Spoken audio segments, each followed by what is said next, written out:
Hare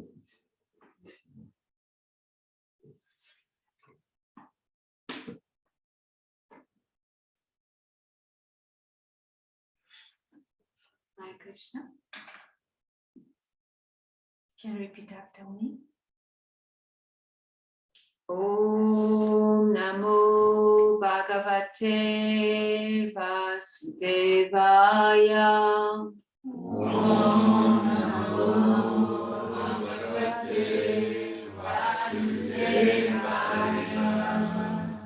Om Namo Bhagavate Vasudevaya. Om Namo Bhagavate Vasudevaya. Om Namo Bhagavate Vasudevaya. Om Namo Bhagavate Vasudevaya. Narayanam namaskritya naram chaiva narottamam devim sarasvatim vyasam tato jayamudiyayat. Before reciting the Srimad Bhagavatam, which is a very myth of conquest, one should offer respectful obeisances and to the personality of Godhead, Narayan, and to Narayan, which is the supermost human being, and to Mother Sarasvati, the goddess of learning, and onto the author, Srila Vyasadeva. Before I go into the text today, I want to give a little history of those mantras for those of you who may not know. So Om Namo Bhagavata, it's spoken by Srila Vyasadeva. Srila Vyasadeva is compiled the Vedas, all the Vedas, and he compiled Puranas, Upanishads, Mahabharata, is a literary incarnation of God. And in his mature stage, he was despondent, very dissatisfied, because he knew that whatever he gave, whatever he compiled, will not be enough for the people of Kali Yuga. Because Mandasu Mandamataryo is described in the Bhagavatam, at the beginning of the Bhagavatam, how the people of Kali Yuga, they have a very short memory span, like very, very, very short memory span. And also the people of this age, they have a tendency to be troubled in their mind. Anybody can relate to that? Troubled very easily all the time, practically. The mind always troubling. And they have a tendency to be quarrelsome, that they can quarrel for trifles, for small little things, which in other age wasn't there. In other age, people could remember some things they heard a long time ago. They could read a book and remember every part of the book. There are still people like that on earth who can read a book and they remember which page is which information, but it's very, very rare. And most people there is maybe some people who have a peaceful mind, but I would say majority of people of Kali Yuga have a troubled mind. So Vyasadeva, a literary incarnation of God, knew that. He knew that in this age, people are going to get lost in the Veda. The Veda, there's so much information in the Veda. There is information about art, information about war. There is information about how to cook, everything. The Veda are kind of a blueprint for human beings to learn how to live life in a way that fulfill their human form.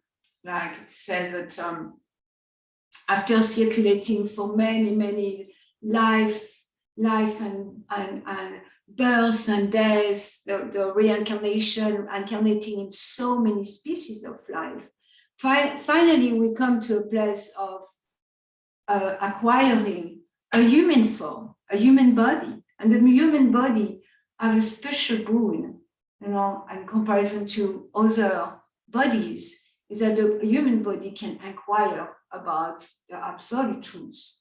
So in the Vedas, there is all that information like a blueprint to kind of come to a place of understanding what is absolute truth and understanding what is the purpose of human life. And Srila Vyasadeva knew people of Kali Yoga, their attention span is so short. They have, I think, studies say 15 minutes, but I know that now with internet and the stimulation of smartphone, it's probably reduced to way less than 15 minutes. I think 15 minutes is very, very generous right now. You know, maybe at the beginning of Kali Yoga, or maybe even 50 years ago when there was no internet, but right now 15 minutes seems to ask for a lot. So yeah, so he knew that if people go into the Veda, the vast literature of the Veda, they are going to get lost. They are going to think like, oh, tantra, that's the goal of life, tantra, to have a lot of good gratification of the senses. Or the goal of life is going to, disappear into the white light because life is so much painful that I don't want life, so let me merge into some kind of white light, because like that I don't need to think about, you know, all my miseries or avoiding completely. So he knew that, so he decided to give us a literature. He was despondent because he didn't give us, but in his heart he knew we needed something else. We needed something else. And then his spiritual master, Narada Muni, came and could see in his heart, and through the coaching, the good coaching of Narada Muni, he realized, yeah, I need to give the back Srimad Bhagavatam. Yeah, Nasta Pradeshu, Nityam Bhagavate Sevaya, Bhagavati Utamashloki, Bhakti or Bhavati Naistiki.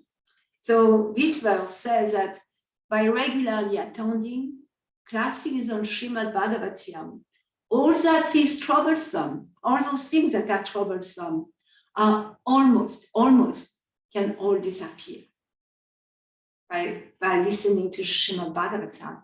So that's why, as part of the program that Srila Prabhupada gave us, there is a daily Srimad Bhagavatam class, because by hearing the Srimad Bhagavatam, things that are troublesome in our heart get destroyed, and then we can peacefully inquire about the goal of human life, peacefully inquire about the absolute truth, peacefully inquire about, why am I here? What am I doing here? What's the goal? Who am I? Who am I? Like Damayanti made a really nice video of a man, like he's going somewhere, he doesn't know where he's going, he doesn't know what's happening. And like that, yeah. So asking those questions. So Srila Vyasadeva, he compiles the Veda, he compiles the Srimad Bhagavatam, he compiles the Veda and the Srimad Bhagavatam. And the Srimad Bhagavatam really narrates a conversation. He narrates so many conversations, into conversation. But the main core conversation within the Bhagavatam is between an emperor of the old world 5,000 years ago. He was emperor of the old world, and like someone who was not disturbed like the people of Kali of this age. Not, someone who was really qualified to be the emperor of the old world. His name is Maharaj Parikshit. And Maharaj Parikshit, somehow he got cursed. He got cursed by a Brahman boy. That Brahman boy was just puffed up because he had some power. He had some mystic power, that Brahman boy. And so he used his mystic power to curse the emperor. But he was immature. He didn't know what to do with his mystic power. And because Maharaj Parikshit knew the purpose of human life, to self-realization, God realization, he didn't try to counteract the curse. He could. He had the power to counteract the curse. But he said, okay, that's good. That's an opportunity. I'm going to focus on the goal of life. And so the curse was that he will die in 7 days. It was, and we can look at it as a curse, or we can look at it as a blessing, because we don't know when we are going to die. Maybe it's now our last breath right now, this moment. And we are going to die. There is no doubt about that. Sure as death. So the whole Bhagavatam, it's about really understanding what is the duty of someone who is about to die. That's the core conversation, the core dialogues, the core of the Srimad Bhagavatam is really to understand that I'm facing death right now. I'm facing death right now, right this moment. What's my duty? And unfortunately, in a present society, as the society is organized, we have no education about what's the duty of someone who's about to die, which is really strange when we think about it, because as sure as death, there is nothing more sure when we are born, when we come to this world. We don't know what kind of parents we are going to get, maybe good, maybe not so. We don't know if we are going to have abundance, money, no money. We don't know if we will have enough intelligence to deal with the material energy. We don't know much of anything. Within ourselves, there is karmic reaction, from our previous life, but we don't know. There's no certainty about anything. Nobody can say, oh, this baby is going to be, or is going to have like that, is going to do. No, there is no knowing. I can say for sure, everybody, baby in front of me, I can say this baby is going to die. And it sounds very pessimistic, isn't it? Sounds very pessimistic. Because most of the modern society is based on the premise that let's not think, speak, or show death. Let's avoid death and pain at all costs. Recently I had so much interaction with the Western medical system, and I could see the Western medical system, the foundation of it is avoiding pain and supporting as much as possible sense gratification, which is amazing, which is opposite of healing. Like the other day I was listening to a class of Srila Prabhupada said, when we are sick, to get better, naturally, we need to do austerity, which is the opposite of gratifying our senses. Maybe following a specific diet, maybe taking medicine that tastes so bitter, maybe having a different lifestyle. So it's all austerity. And similarly, we are spiritually sick. We have forgotten who we are. We are spirit soul having a human experience. And we have forgotten that at the core, we are spiritual. We have some moment of remembrance, and that's why we are all here, because something drives us here. Something took us to I want to know more. I want to be connected with what's inside and who I am at the core. So Srila Vyasadeva is here to help us regain our consciousness. Wake up, spirit soul. Jiv Jago. To wake up to the sense of yes, this life, I know birth, I know death. In the middle, there will be probably disease and old age, maybe for some. There is old age anyway. Old age is how close we are to death. And then let's inquire, since death is certain, let's inquire what's a duty of someone who is about to die. So here in the Srimad Bhagavatam, we are in a place where Maharaj Parikshit already have heard, for 7 days and 7 nights, what he did, he only heard about Srimad Bhagavatam, which again, it's the only means of conquest. And he can, by regularly hearing Srimad Bhagavatam, everything that's troublesome to the heart disappears. So Maharaj Parikshit was so enlivened and enlightened by hearing Srimad Bhagavatam that he didn't eat and he didn't sleep. He didn't drink for 7 days because he was drinking the nectar of Srimad Bhagavatam. He was drinking the nectar of Srimad Bhagavatam. And we get to also drink the nectar of Srimad Bhagavatam. So here is about 2 days, maybe about 2 days, maybe 2 days, 1 night, or something like that. That's easily. There's so much said in the first canto. We are at the beginning of the 3rd canto, so it's so many books already. And the 3rd canto,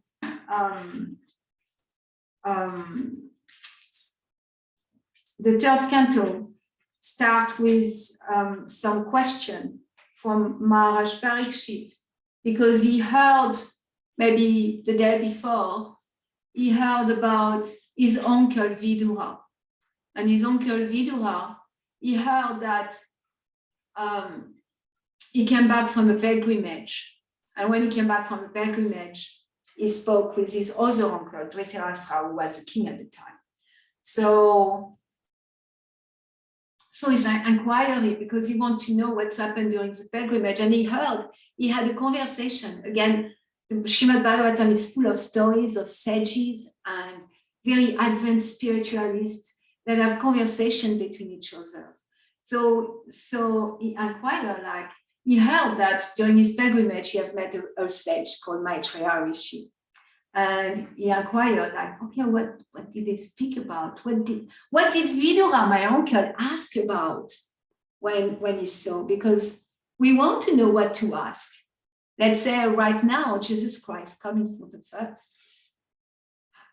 What are we going to ask him?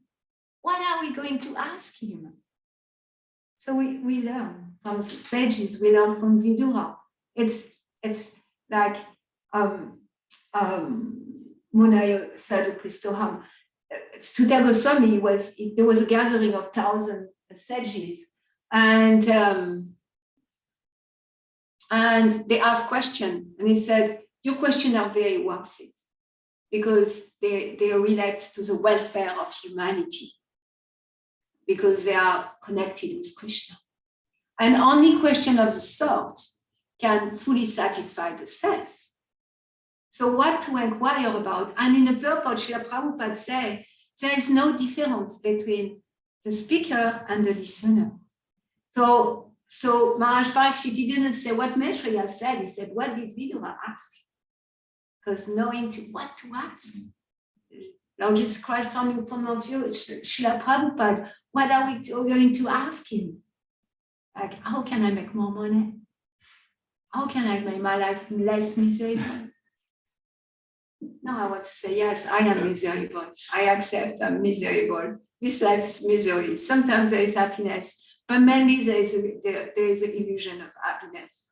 The other day, Dear Govinda sent me a quote, and I could relate to that quote. I don't remember the exact quote. Do you remember the exact words of the quote? The one about childhood. Like, yeah. Childhood is often a very somber affair for those who inhabit it. So we can think, no, childhood is when. So romantic. Yes, and there was another quote I sent. But the rest also, the rest of that quote was speaking about adulthood. Oh, okay. That quote. Okay, so happiness is an imaginary state of being, formerly attributed by the living to the dead, and now attributed by children to adults and adults to children. Yeah, exactly. So that's what it is, the illusion of happiness.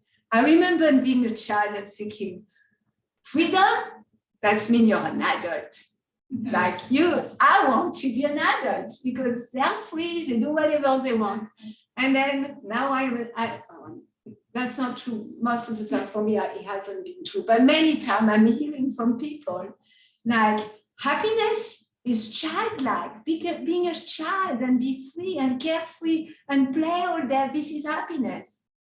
But neither experience is happiness.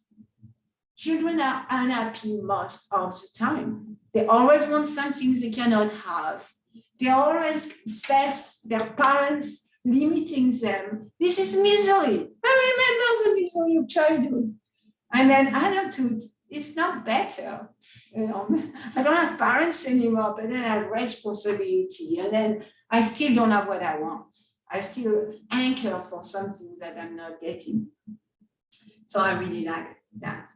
So knowing what to inquire about.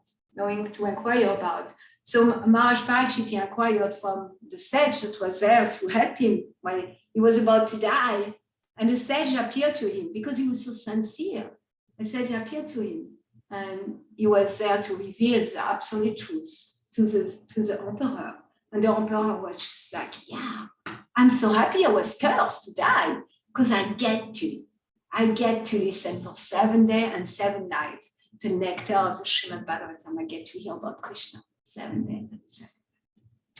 And so here is the start of Sukadev Goswami responding.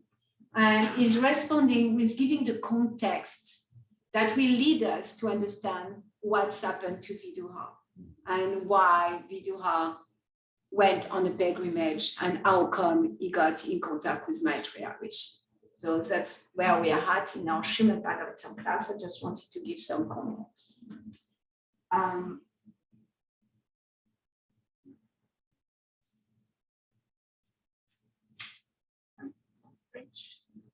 So we'll start with text 7. And we do one Sanskrit word at a time. Pronouncing Sanskrit is a language of the Devas, demigods, gods. And Sanskrit, the vibration of Sanskrit is fully 100% purifying for the heart. So as we vibrate Sanskrit, we maybe we may not understand the words, but a deeper part of us gets to resonate with the sound vibration of every verse of the Srimad Bhagavatam. Yada Savayam Udevadevya Kesha Abhimarsham Sutta-karma Garyam Na Asa Snusaya Swasre Arantya Kuchukun Kumani Yada Savayam Kudeva Devya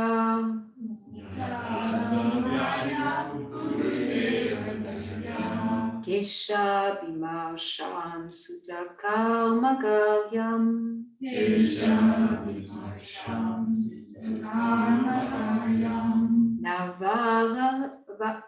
Navarayam Asanipa Susayam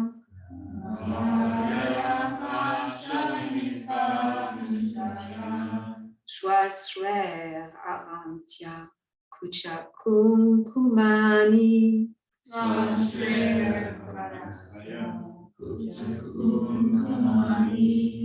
Yada Sabhayam Kudeva Devya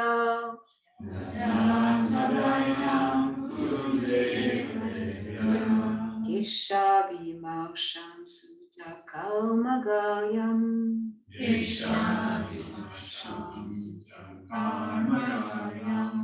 Navarayam Ashanipa Sushaya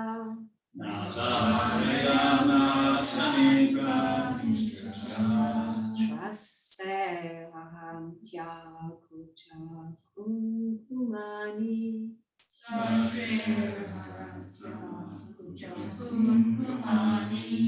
Yada Shabayam Kudeva Devya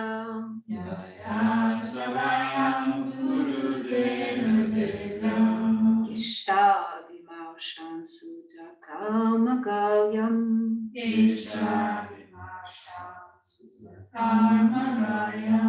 Navarayam Ashanipa Susaya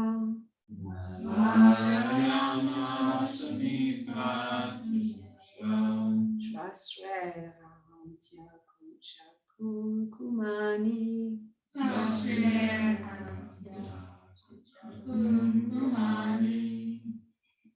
Anyone would like to chant? Yada Sabayam Gurudeva Devya. Yada Sabayam Gurudeva Devya. Kesha Vimarsham Sudha Karmagaryam. Kesha Vimarsham Sudha Karmagaryam. Navarayama Shanripa Snushaya. Navarayama Shanripa Snushaya. Ashrir Hatya Kucha Kumkumani. Shasver Amantya Kucha Kumkumani.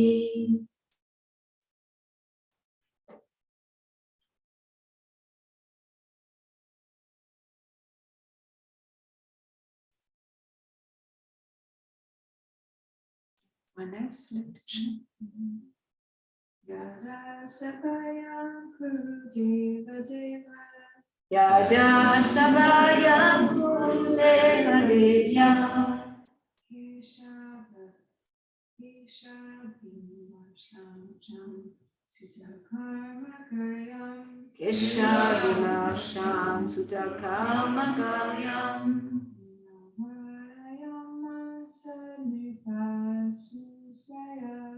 Navarayama Shanripa Snushaya.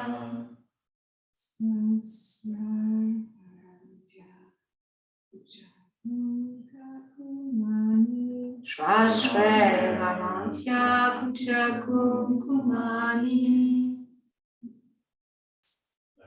Sambayam Gurudeva Devya.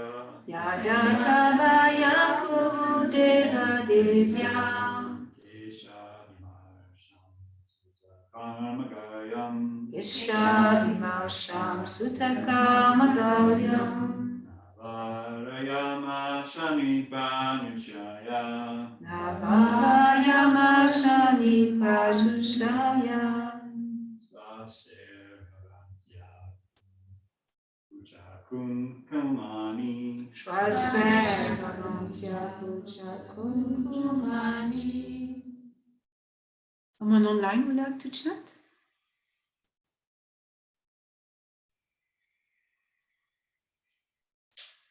Okay, so we are going to do one Sanskrit word at a time and then translation.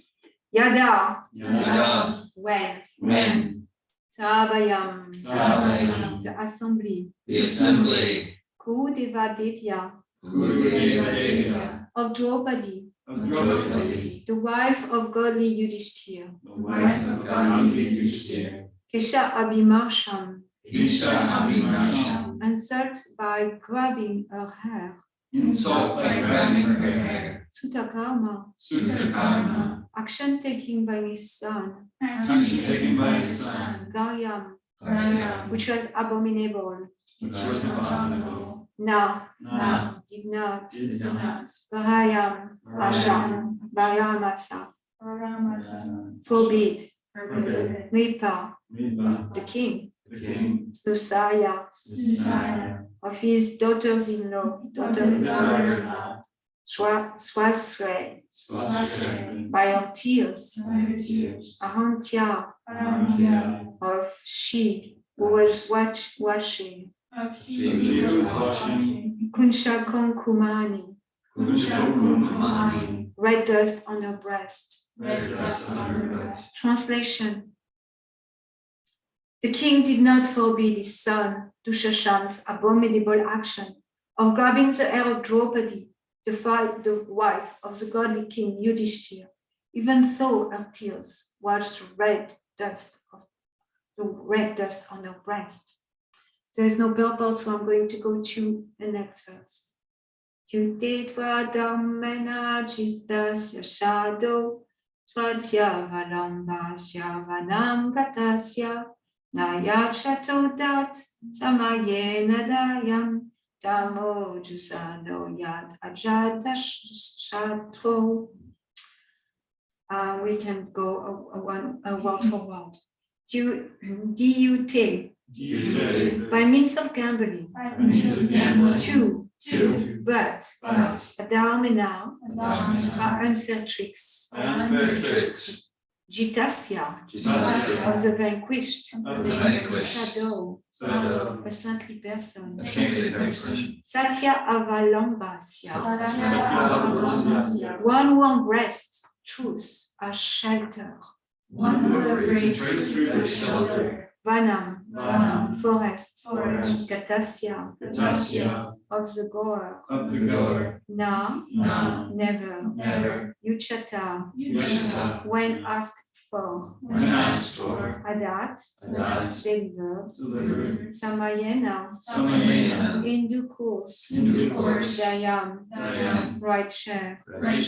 Tama, Chusana, overwhelmed by illusion. Yet, as much as. Jatash Shatro, of one who has no enemy.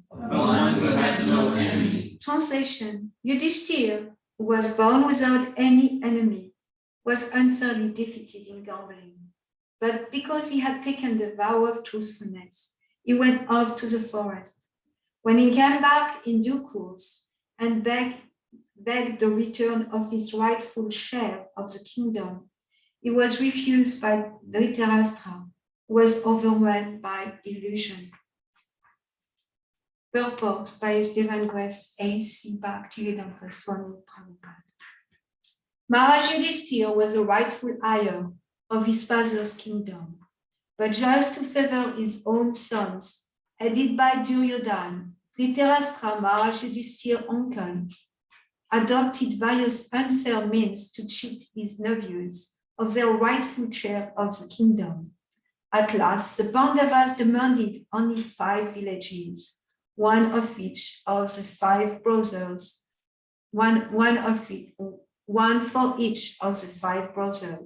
But that was also refused by the usurpers. This incident led to the war of Kurukshetra. The battle of Kurukshetra, therefore, was induced by the Kurus, not the Pandavas. Akshatriyas, the proper livelihood of the Pandavas, was only to rule and not to accept any other occupation. A Brahmana, Kshatriya, or Vaishya will not accept employment for his livelihood under any circumstances. Om Gyanatiram Dasya Gyanajala Shalakaya Chakshun Militam Dhyena Tasmai Shri Bhuvave Namaha. I was born in the darkness, ignorance, and my spiritual master opened my eyes with the torchlight of knowledge. I offer my respectful obeisances unto him. Namo Vishnu Padaya Krishna Prasaya Bhutale Srimati Bhaktivedanta Swami Niti Namane Namaste Sarasvati Deve Gauravani Prashavini Nirvisesha Shunya Bhavipasya Shravadikata. The king did not forbid his son Dushashan abominable action of grabbing the hair of Draupadi, the wife of the godly king Yudhishthira, even so her tears washed the red dust on her breast. Yudhishthira, who was born without any enemy, was unfairly defeated in gambling.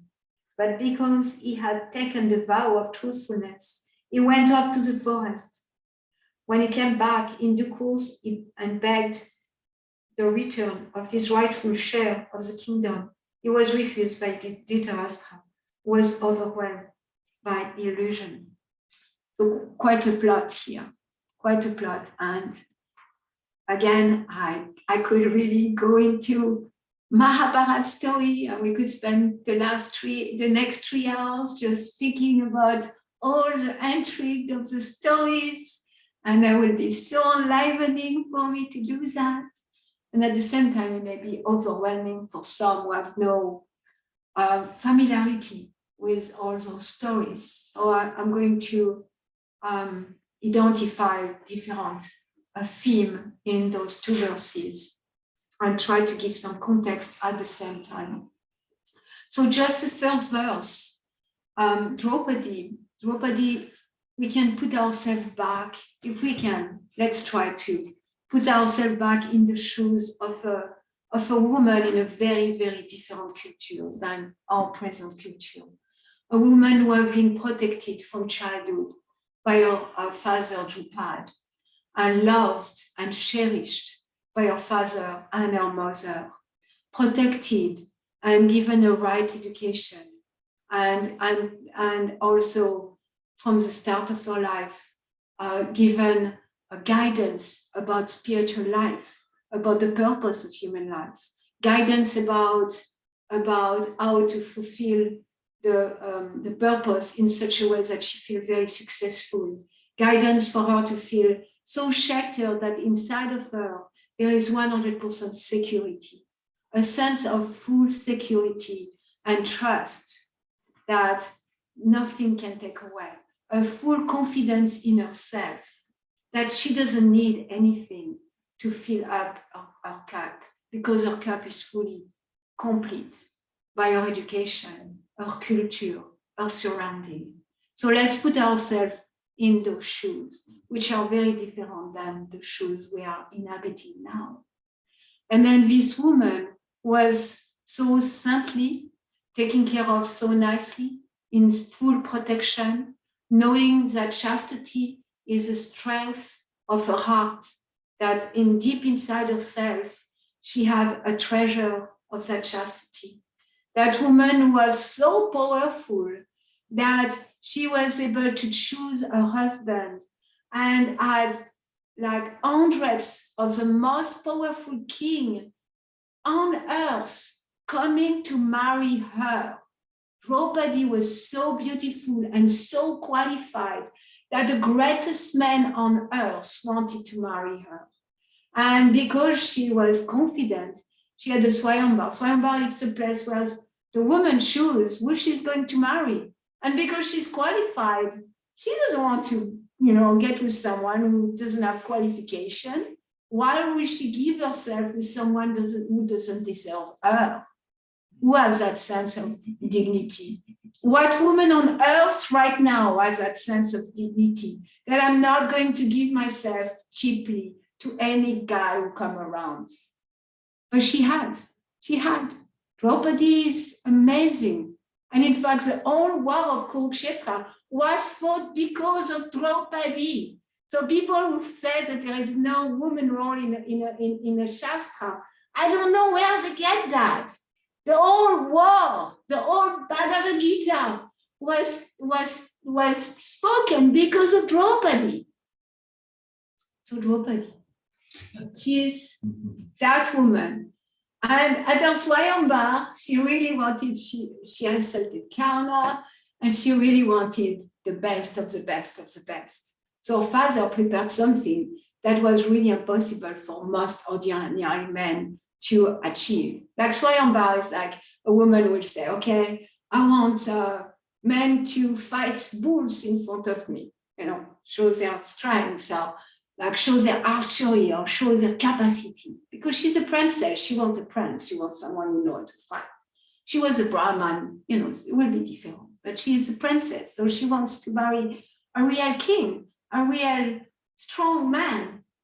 So her father plotted such a difficult test that nobody could, only 2 people on earth really could become victorious. And one of them, Draupadi didn't want him. So she found a way to shoo him away from the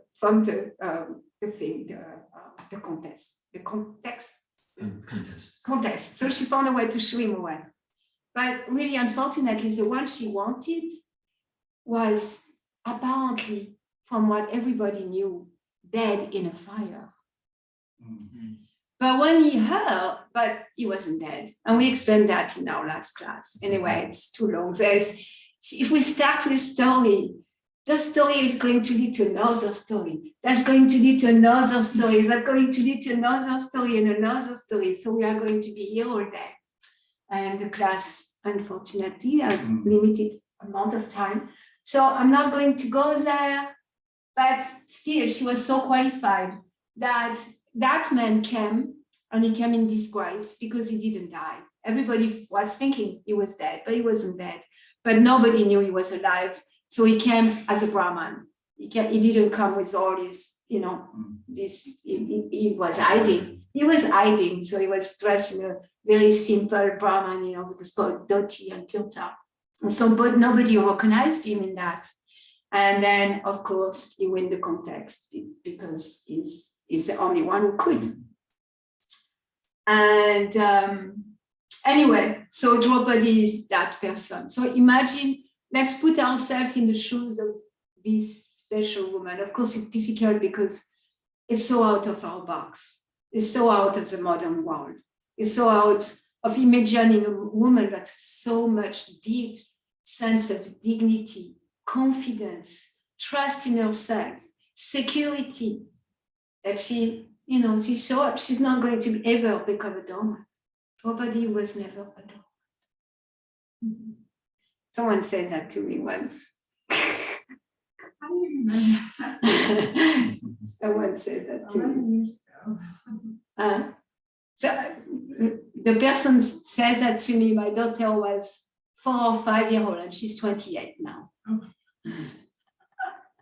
Because I was thinking, oh, you know, you're supposed to be submissive to your husband and do everything. And I'm doing that and I feel so hurt and in so much pain. And she said, the only response I got is, Draupadi wasn't a doormat. And I was, yeah, in the name of surrender and in the name of being submissive, I became a doormat. Thank you. So that Draupadi wasn't a doormat. So we put ourselves, like reading that verse, I felt so much pain because Draupadi. Anyway, there is all intrigue that her husband, in fact, she inherited 5 husbands. Not one, 5 of the best men on the universe that were all brothers. And she served all of them and all of them were serving her. Because really, the husband serves the wife. And that's Gorkeshwar, that's Babaji's way of approaching marriage. I'm not making it up. He's the one who says that. So yeah, she had 5 husbands very well protected. However, her husbands were the Pandavas, and the whole Bhagavad Gita, you know, take place because of that intrigue we are reading about it. And by the way, if any woman wants, we have a Bhagavad Gita reading every Monday, and I encourage you all to join in. It's a woman only. I don't have any bias. Anyway, so she had 5 husbands, and her husband were the Pandavas. And unfortunately, the Pandavas, they were very godly. They were very godly, but unfortunately, their father died when they were very young. And the brother of their father is Dhritarashtra. He was the blind man that was like led by son and by greed, envy, jealousy. And because of that, and because the Pandavas were the rightful heir of the throne when they came to age, Dhritarashtra the king and his son Duryodhana, they were always trying to plot against the Pandavas, and that's how they were burned in a fire in a house, because they were saved because of Vidura. So here in that situation, the Pandavas, after they were discovered, after they married Draupadi, they were discovered. And so they were in age to receive their kingdom, and they went to the king, and they were to Duryodhana and say, okay, you know, like, give us something to rule. We are rulers, that's our job. We don't know anything else. We are not going to do anything. Give us something to rule. And Dhritarashtra at that time, he gave them Indraprastha, which was like a desert. Basically, nobody was living there. It was a bare land. And he said, oh yeah, you can rule. You can rule. Yes, yes, go there. And he was thinking, okay, we don't care because there's nothing there, isn't it? They're not going to compete with us. But because they were so godly, and because their only aim in life is to serve God, then very easily they became prosperous, powerful. Many kings started to join them. And then Indraprastha became like a beautiful kingdom.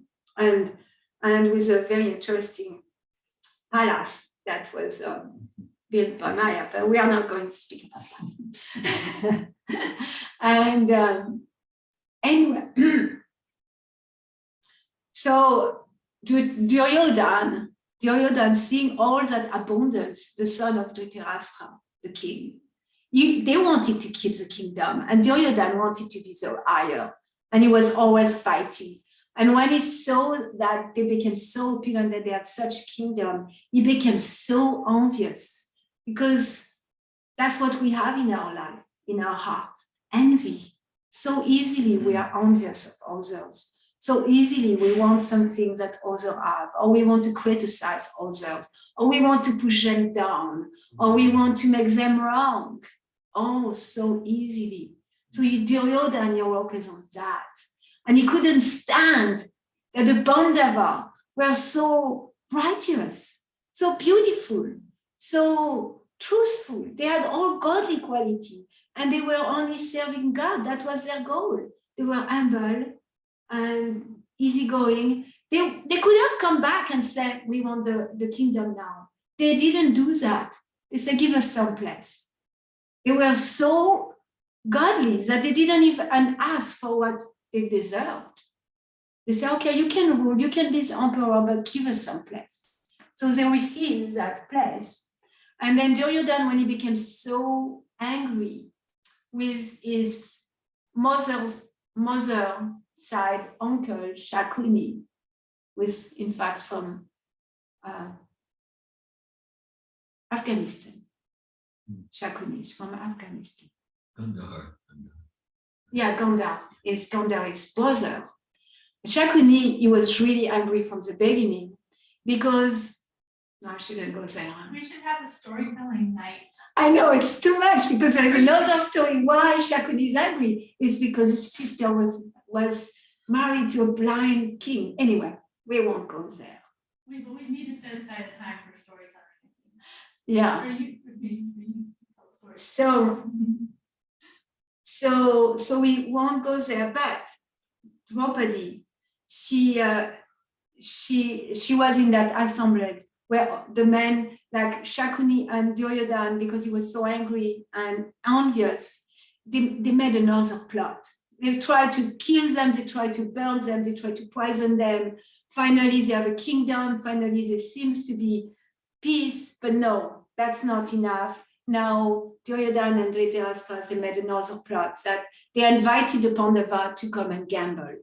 And Kshatriya kings, because they have energy, like they have fighting energy, and they are combatants, and so they were allowed to gamble and to play games to get that energy out, because it's a competitive energy. It's a natural thing for a ruler to have some competitive energy. But because the ruler at the time, they were not ruling to submit people or to gain anything. They were only ruling to make sure that there is peace on earth, that everybody is following Dharma, that is following religion and Dharma. So often there was nothing to do for them in terms of using that energy. So they were gambling. So they were invited to gamble. And so at first they were saying no, but Dhritarashtra told them, yes, do it. Because, they were intelligent. They knew that Duryodhan wanted us to gamble. Shakuni Shakuni, in fact, he was a professional gambler. So Yudhishthira said, no, we don't want to gamble with you, you're a professional gambler. But they went. They went because Dhritarashtra, their uncle, said you should go. And because they were very submissive, they said, oh, uncle asked, he's like our father, we are going to do it. That's how beautiful the Pandavas are. They will just do it because they were asked. Even so, they knew it was a trap. So in that trap, Shakuni, he arranged for Duryodhan to have a die that's tricks, what you call that? Trick die. It was loaded trick die. So the Pandavas started to lose. So they lost their kingdom. They lost all their wealth. They lost their own clothes. All their clothes were put down. all their weapons were done, everything was done. And then they had nothing, so they wanted to stop.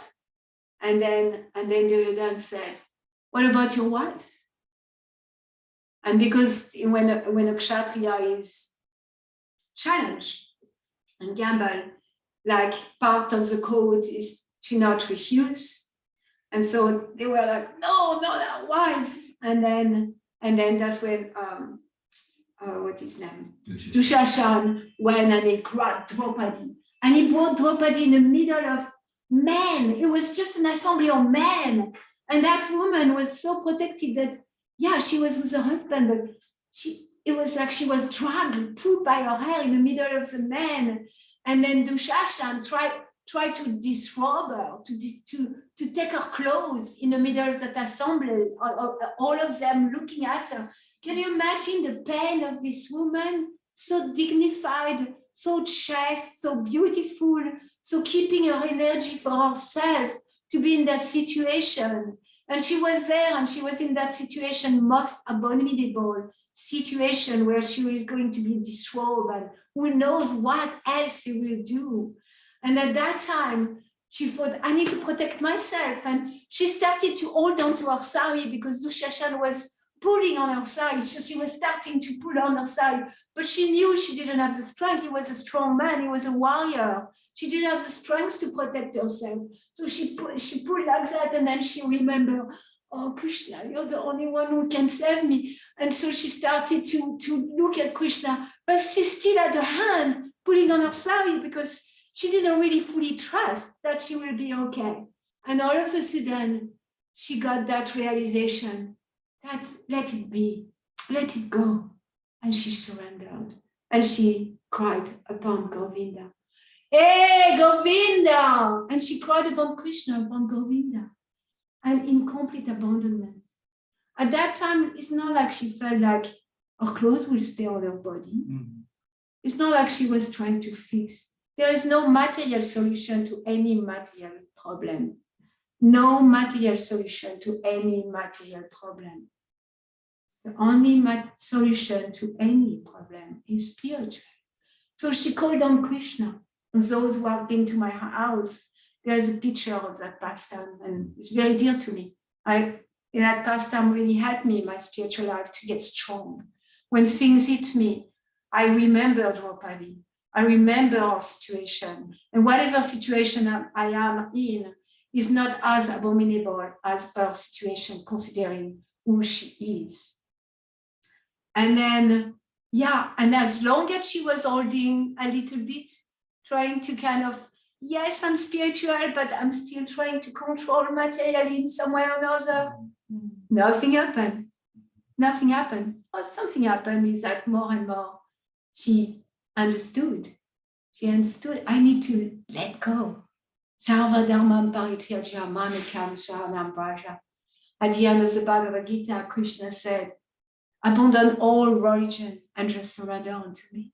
And Draupadi got it. I'm not abandoning everything. I'm abandoning myself. And she put her arm, she closed her eyes, called on God. And whatever happened, happened. I'm going to be okay. I trust, I do rest in that consciousness of God. I'm going to be okay. And she raised her arm. And at that moment, when she really completely abandoned herself, Krishna started to give sari.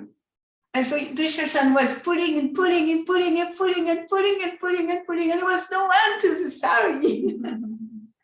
So the greedy and envious Dushashan, who was so upset because he didn't get Draupadi as his wife, and he felt insulted by Draupadi, he was baffled. He was baffled and humiliated because Draupadi didn't get disrobed because Krishna saved her.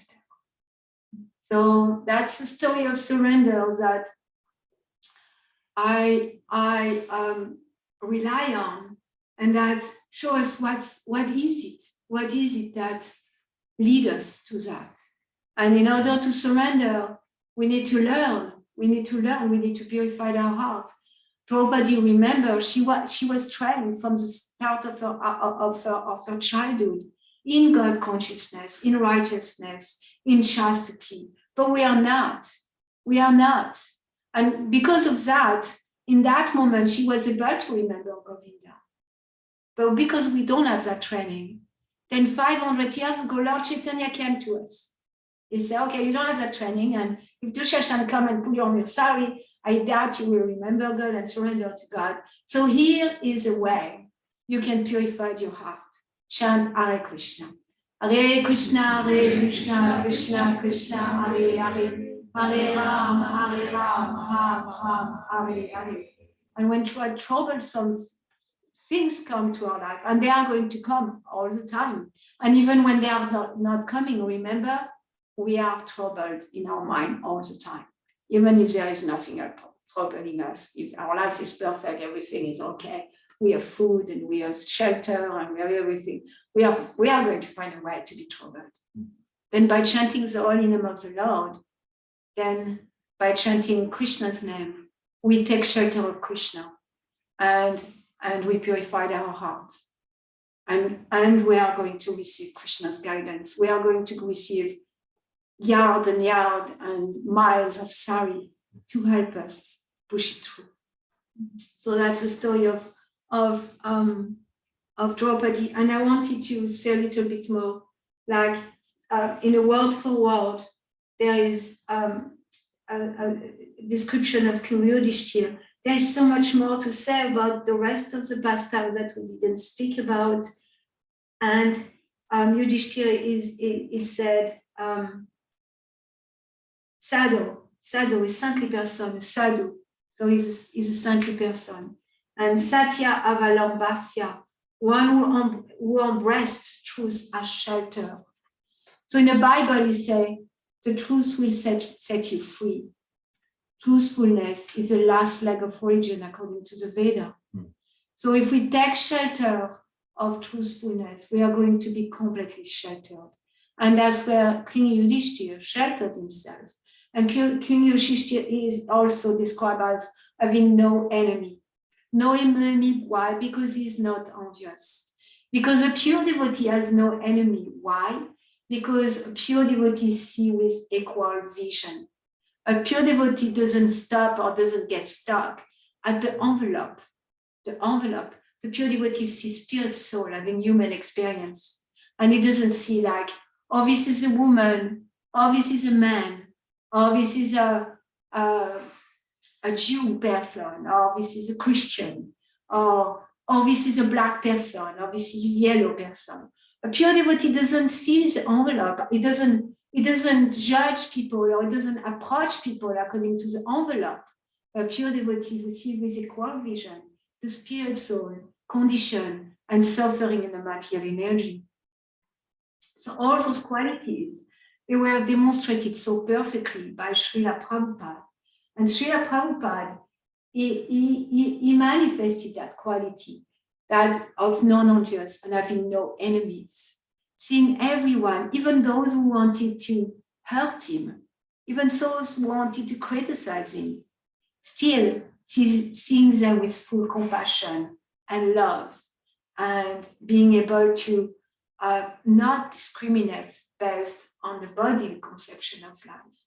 So because Srila Prabhupada is pure, and because Srila Prabhupada is constantly in contact with Krishna, by us taking shelter of Srila Prabhupada, by following his instruction, we get the father we didn't have, and we get the mother we didn't have, to train us that in moments like Draupadi, we will remember Krishna. By following his instruction, by being under his guidance, we get the same training that Draupadi had. To remember that at the time of death, we will know to chant. At the time of death, the success of at the time of death is to be free from birth and death, to not like go back to another suffering life where I'm going to die anyway.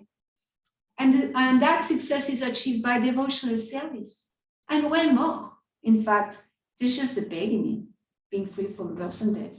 It's just the beginning, just Vasudev. It's just the beginning, transcendence. But that beginning gives place to variegatedness, an eternal life of bliss and joy and enjoyment and pastime with the Supreme Personality of Godhead. Hare Krishna. I'm going to stop here because it's time. So verse 7 read. The king did not forbid his son Dushashan upon evil action of grabbing the hair of Draupadi, the wife of the godly king Yudhishthira, even though her tears washed the red dust on her breast. Yudhishthira, who was born without any enemy, was unfairly defeated in gambling. But because he had taken the vow of truthfulness, he went off to the forest. When he came back in due course and begged the return of his rightful share of the kingdom, he was refused by Dhritarashtra, who was overwhelmed by illusion. So we didn't speak about that last part, about the gambling and being refused, but that will be for another time. Hare Krishna, thank you for listening. And let's open now for comments, realization, and questions, anything you'd like to share. Yes, Rohini Prabhu. So there's no material solution for material problems. Then if it looks like a material solution is happened, then was that due to spiritual intervention? Like Krishna, like if they're like, because you know we talked about like material energy moving around, like moving material energy around. Is it an illusion that the material energy has changed? Is it an illusion, or is it, if it has changed, then it's due to a spiritual intervention? Interesting. That's an interesting question, because on one hand, Krishna, like we heard in the class yesterday with Srila Prabhupada, Krishna is the cause of all causes. Not a blade of grass can move without the sanction of the Lord. So of course, if something comes, a devotee will always see, oh, this wonderful thing happened. This problem was solved. That's because of the Lord. That's the Lord's grace. That's because of the Lord. So that's the way a devotee will think. And then the devotee also, when there is things that doesn't work or problems come, they also see, oh, that's the grace of the Lord. He's so kind. He's bringing me this challenge for me to go deeper, for me to realize myself. And then in material consciousness, when I get success or when things change or fix, then I think, wow, I did so well. I found the solution. I control the material energy and I found the solution and did so well. And then when things don't go well, they have nothing to do with me. I'm just a victim of circumstance. So maybe I blame God if I have some God somewhere. So it's dependent on our consciousness and the consciousness of the beholder. The material world works on its own accord in a sense and have its rules. There is laws, like there is a law of gravity. If I hold my glasses, they are going to fall. And there's nothing I can do about it. I can say, well, I don't like those rules. I don't want to follow those rules. It's not okay. I don't like the law of nature. And I don't want my glasses to fall. Well, even if I don't want it, it's going to happen. If I let go of my glasses, they are going to fall. So similarly, there is a law of karma. Every action has a reaction. And so, yes, if something unfolds in our lives, usually we can look at it like, okay, that's due to my karma unfolding, due to action and reaction. I can look at it as, of course, not the blade of grass move without the sanction of the Lord. So my karma is giving to me also because the Lord agreed to that. And so when there is a specific situation, let's say there's a problem and someone or something I do fix the problem, of course, the Lord is behind it. Is the Lord behind it with his spiritual energy, from the internal energy? Not necessarily. It could be the Lord is behind it, like, you know, if I stand up and I slap the face of dear Govinda, I can do that. And is the Lord in his internal energy behind that? No, but, you know, his external energy works also. So it may be that we see that someone created that fixing of that situation, or we may see that, oh, it was the karma of that person that this situation got fixed. And that other person that may be an instrument for the karma is acting under the external energy of the Lord, not necessarily under the internal energy of the Lord. And the devotee always sees that whenever anything happened to me is because of the grace of the Lord. Mm-hmm. Did I respond to your question? Yes, thank you. I appreciate your response. Talking about material consciousness, and that's the thing. Like, I think related to this discussion, to realize that let's call it the unwavering foundation is consciousness, upon which the fluctuating content arises and comes and goes. And so even if something's fixed, as you said, it's like, okay, there's different content in childhood compared to adulthood, but the material disturbances are constant. Disturbances from our mind and body, disturbances from disease, right? There have been so many, if we look at the history of modern medical science, there have been so many diseases cured. Mm-hmm. So now there's so much less disease. Mm-hmm. No. You can all like, well, that's false, dear Govinda. Because that's the context. That's the context, disease. Old age, cheating, right? We've all been cheated. Here's the thing, we've all cheated others. That's the news. That's the material context. That's the material context, right? So an example we often use is like around the turn of the century, 1900, there was a big environmental movement, 1900, not 2000. And those who were staunch advocates of environmentalism, they advocated for the development of this new invention called the horseless carriage, the automobile, because the big problem in the environment was air pollution caused by the horses in the cities, horse manure. There was a lung disease like that, big cities, New York, London, Philadelphia. So they were sure that to get rid of air pollution forever, let's develop this automobile. And they won, but in a sense, it didn't work so well. So because you can tinker, we can try to rearrange the chairs on the ship of the Titanic, but the idea is like, whether it's air pollution or whatever the problem is, it's coming from consciousness, a consciousness of greed, a consciousness of lust, a consciousness of envy, a consciousness of deception, like that. And so if we change the consciousness, that's spiritual, or at least it could be higher level. Like Prabhupada will sometimes say, yeah, if our attempts to help are rooted in tamas or rajas, we're doing more harm than good, even if we're patting ourselves on the back and done. If you said if our attempts are sattva, it is actually some improvement.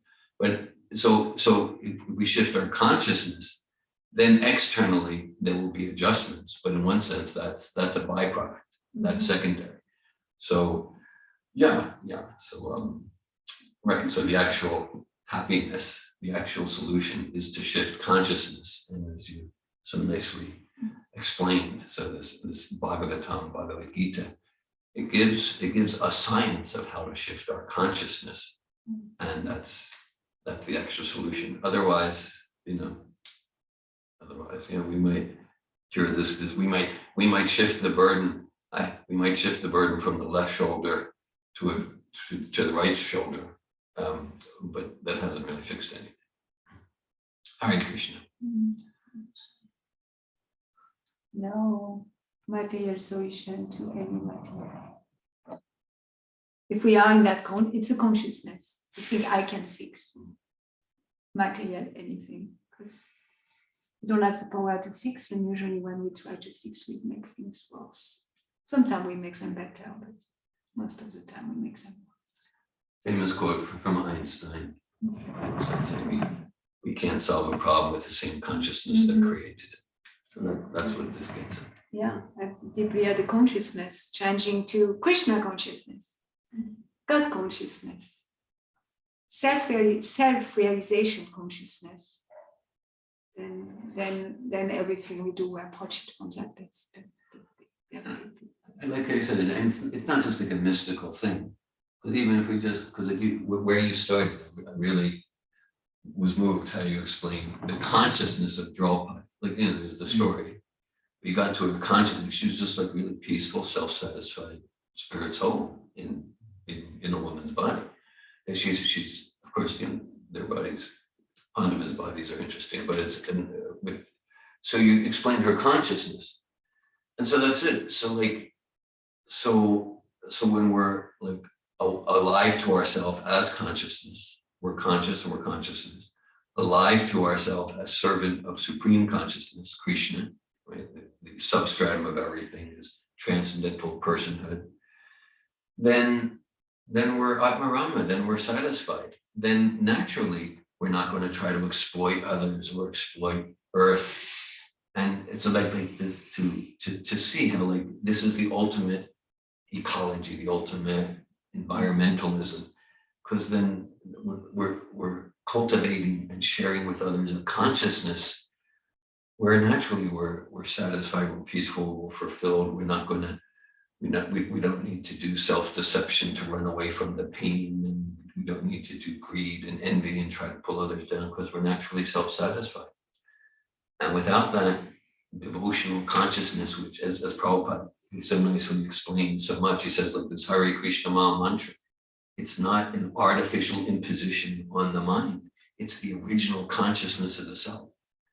And alienated from the self, then we can do whatever word juggler we want to do. But that emptiness will lead us to be destructive and self-sabotaging for ourselves and others, community, planet. Hare Krishna.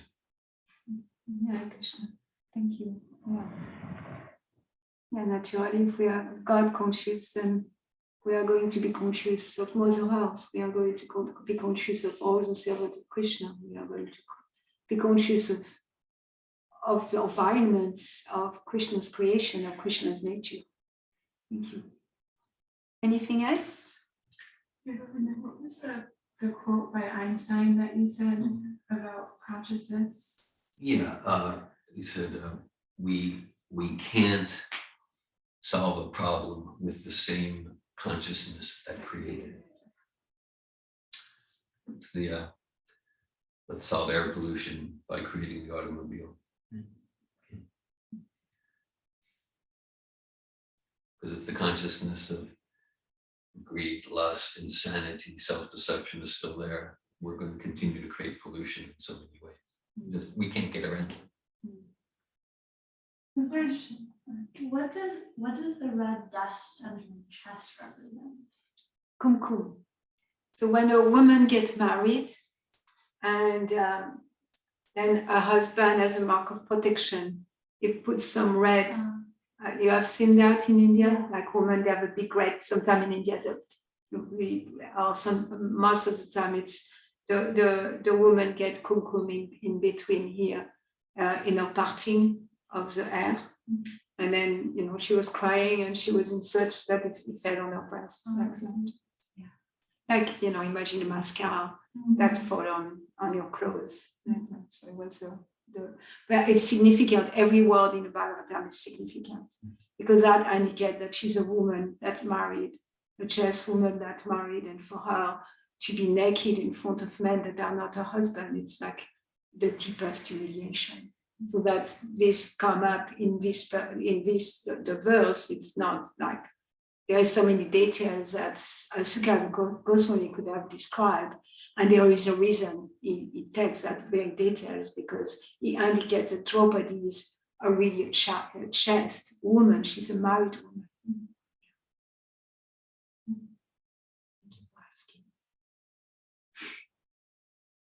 Is there a chapter, I think in the second canto, entitled Srimad Bhagavatam, was the answer to all questions? Mm-hmm. The last chapter, yeah. Yeah, lately I have been self-realized, I have been realizing that, like kind of every area of life that I look at, or anybody that I'm talking to, if we're talking about, we talk about problems and challenges in life, people in my life. That's all we talk about, but that's natural. And I just keep finding again and again the conclusion is Krishna consciousness, like the solution. The solution is Krishna consciousness. And it's not necessarily happy. It's difficult, to change to Krishna consciousness. But I really don't think there's any other conclusion that makes any sense, any other solution to our problems, whether it's like marriage or finances. Like even if you solve finances and experience abundance, it's not for you. Like there still have to be Krishna conscious to find satisfaction, abundance if you have that, or it's just any life area, there won't be satisfaction without Krishna consciousness. And I'm not necessarily feeling happy about that. It just feels like it's just the sober truth. It's like the glasses, you will fall. Yeah, I'm not. This. I mean, I there's happiness in coming out of illusion, but I'm materially conditioned, so I'm not experiencing happiness like how you would have defined it, like in all my years of life. So Yeah, it's sobering, but it's positive, So I appreciate all of your association, and I do appreciate Srila Prabhupada and his literatures and Krishna consciousness, because it's helping me, and then maybe I can help others, my children, my sister, my husband, if I can share insights that bring reality to the real situation that we're all facing. It's not really these different life areas and interpersonal things and all that. It's really that we're missing Krishna consciousness. I'm actually not feeling. I feel depressed, to be honest, in how I'm feeling lately. But still, there's a part of me that's very dedicated to the truth, whatever it is. There's a really strong part of me that has that. That's part of the strength I bring from my previous life, my previous devotional service and following Srila Prabhupada. Prior to that, I still had this strength, this one strength, at least I can say, is whatever the truth is, I want to find myself aligning with it, whatever it is. So, yeah. Thank you. Thank you for sharing, Madame Milty. I hear you that nothing else makes sense. Nothing else makes sense but devotional service, love and devotion to God. Devotional service, bhakti yoga, love and devotion to God, because we are part and parcel of God. So there's nothing we can do. We can accept it, or we can fight it, or we can ignore it, or we can avoid it, or we can stay in ignorance and not want it to ever come out. However, there's just reality. Not that you're happy with that reality or sad about the reality, however, that's the reality.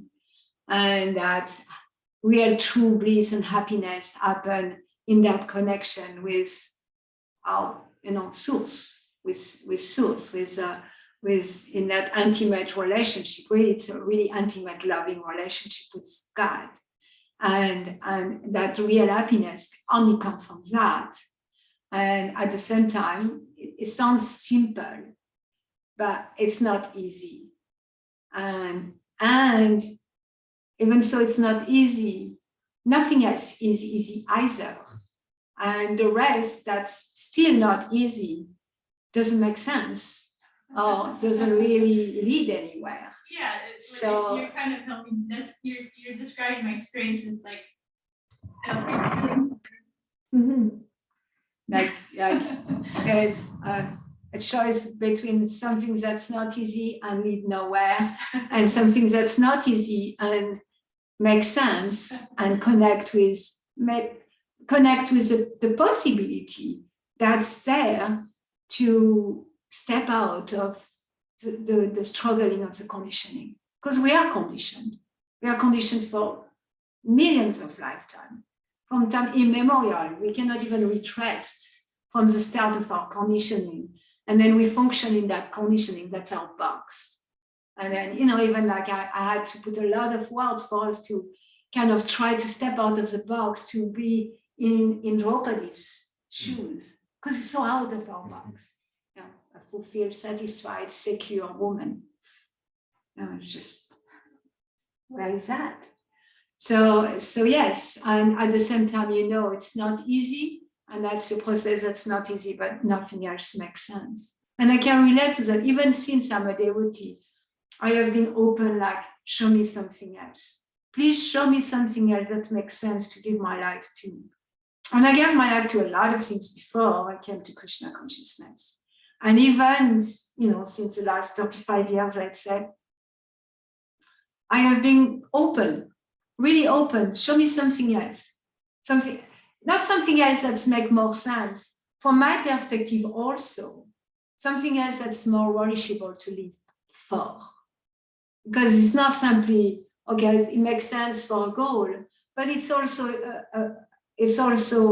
a mean. The means itself is completely relishable. Getting up early in the morning, earlier, Parampa's kirtan, even if it's a moment in a day, or a moment of chanting one mantra, or a moment of in kirtan, or a verse read in the Bhagavatam, even if the rest of the day is miserable, still living another type of life devoid of bhakti yoga, I will not have those moments. So even on that platform of fulfillment now, satisfaction now, I haven't found anything. And I've asked people who challenge me, I challenge them back and say, yes, you're right. Show it to me. I'm ready. If you give me something, I'm going to follow. Thank you. I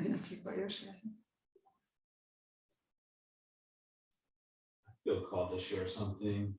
It's not so much a question, but I really don't know that much about the Mahabharata story or the Srimad Bhagavatam, but I remember the first time I heard that Draupadi was married to all 5 brothers. I thought that was a bit strange. And I was like, whoa, what? Mostly Indian men in Indian society don't have multiple wives. So it was explained to me that the brothers kind of they represent different, there's many different wisdoms in this story, many different levels. And one of them is that the brothers are different chakras of the human system. And Draupadi is the Shakti, or the Kundalini energy, and she is connected to all of them. And they work, and they represent different ones. And I think Yogeshwara, I think he's the throat chakra. That's why it stays so truthful. I'm not sure about that. They just have different attributes. Mm-hmm. And and Krishna is actually like associated with the third eye in the pineal gland, and the non-dual consciousness, or Krishna consciousness, beyond the material world, beyond separation. Yeah. Thank you for sharing, Evan. So, there is a lot of way to approach the teaching of the Srimad Bhagavatam, Bhagavad Gita, Krishna consciousness. We can make a lot of allegory, a lot of, like a lot of those stories, we can bring them to us, what that means for us. And that's always very valuable, and it helps us move. And also, in doing that, we want to be aware to not take away the personality. because then that can lead to impersonalism, where it's just a chakra or just an energy, and then I take away the fact that no, Krishna, he walked on this earth. Draupadi was a real woman, and in fact, the story I can tell you the story why she married 5 husbands. That's I love to. So they were like, Arjuna went to the Swayambar and dressed like a Brahman. And then when he came back from the Swayambar dressed like a Brahman, they came back home to their mother. She was cooking like that. And then I don't remember which brother, maybe Bhima said or Yudhishthira said, Mom, look at what Arjuna got. And then because he got the hand of Draupadi, which was a big deal. And the mother Kunti, without turning her back, she said, whatever it is, share it among your 5 brothers.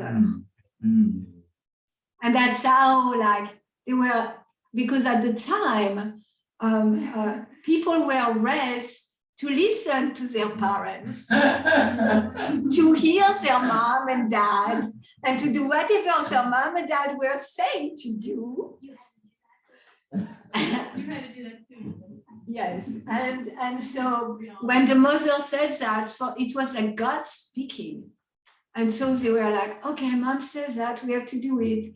And then they did approach some sages, and the sages said, Kunti is empowered, and you're empowered, you take care of, you take care of 5 of you, take care of Draupadi.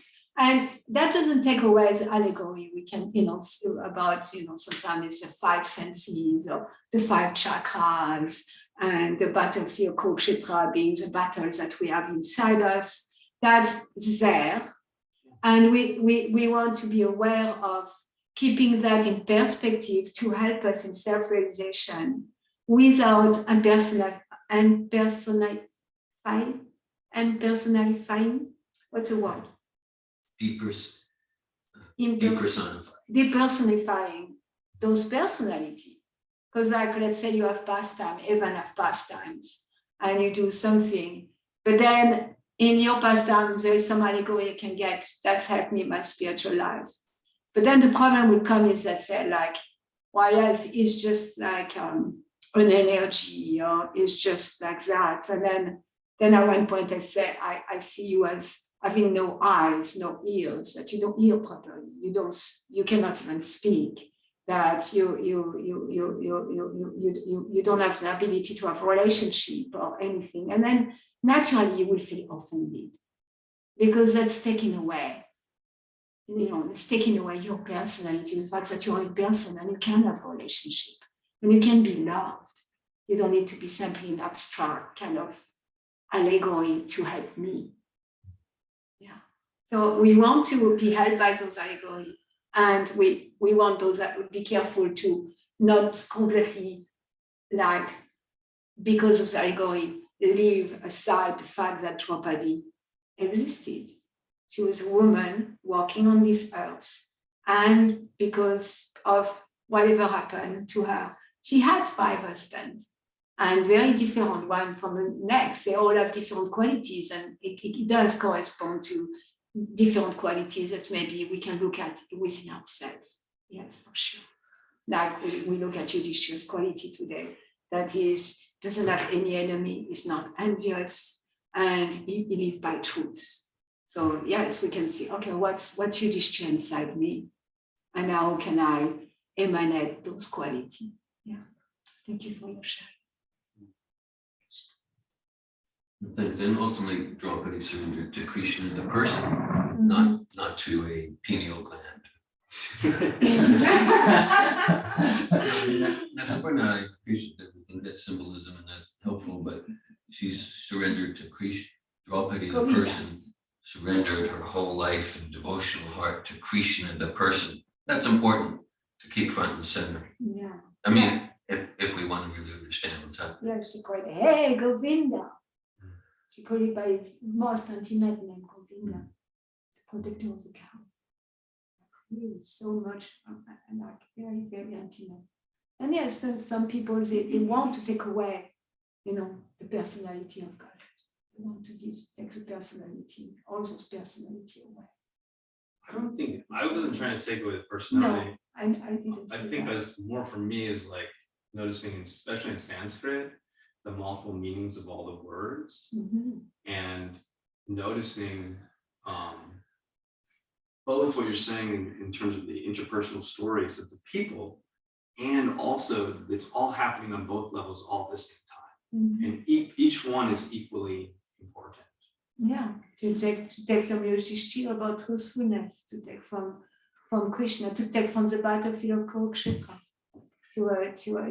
to take all that in a allegorical way, to really fantasize everything, because Krishna gave us all that, and he gave us all that to help us. So we want to be able to take, and Krishna is a penny organ, and he is present there, and it's true too. It's not one truth against another one. It's all true, because Krishna is absolute truth. Yes, I appreciate that. Thank you very much. Any other question, comments? Srimad Bhagavatam ki jai. Bhantara Srimad Bhagavatam ki jai. Srila Prabhupada ki jai. Hare Krishna. Please stay for breakfast prasadam. Hare Krishna. Hare Krishna. So you know what we said, 9